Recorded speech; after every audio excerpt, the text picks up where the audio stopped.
গত ২ যুগেরও বেশি সময় ধরে নরসিংদীর একটি রেল স্টেশনে ছিল তার একমাত্র ঠিকানা। স্টেশনের একটি পরিত্যক্ত ঘরে কাটত তার দিনরাত। প্ল্যাটফর্মে আগত যাত্রী আর স্থানীয় দেয়া খাবার ও টাকা পয়সায় ছিল তার বেঁচে থাকার একমাত্র অবলম্বন। কষ্টে জমানো সে টাকা যক্ষের ধনের মতো আগলে রাখতেন তিনি। বলছি বাক প্রতিবন্ধী ববি বেগমের গল্প। আপন বলতে পৃথিবীতে কেউ ছিল না তার। প্ল্যাটফর্ম ঝাড়ু দেয়া, শৌচাগার পরিষ্কার ও পরিচ্ছন্নতার কাজ করতেন নরসিংদীর স্টেশনে। বিনিময় নিতেন না কোনো পারিশ্রমিক। মানুষের ভালোবাসার অনুদান জমিয়েছিলেন একটু একটু করে, কিন্তু জমানো সে সামান্য টাকার জন্য অবশেষে প্রাণ দিতে হলো মানুষটিকে।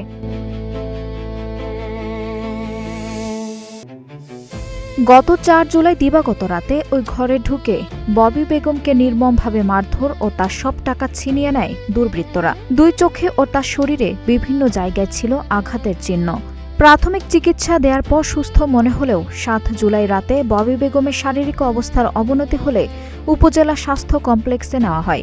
সেখান থেকে নরসিংদীর সদর হাসপাতালে নেয়ার পথেই নিভে যায় তার জীবন।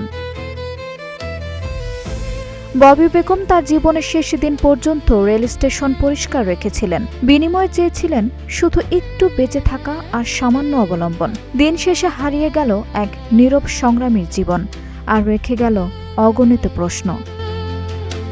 আঞ্জুম হক আরবি, নাগরিক প্রতিদিন।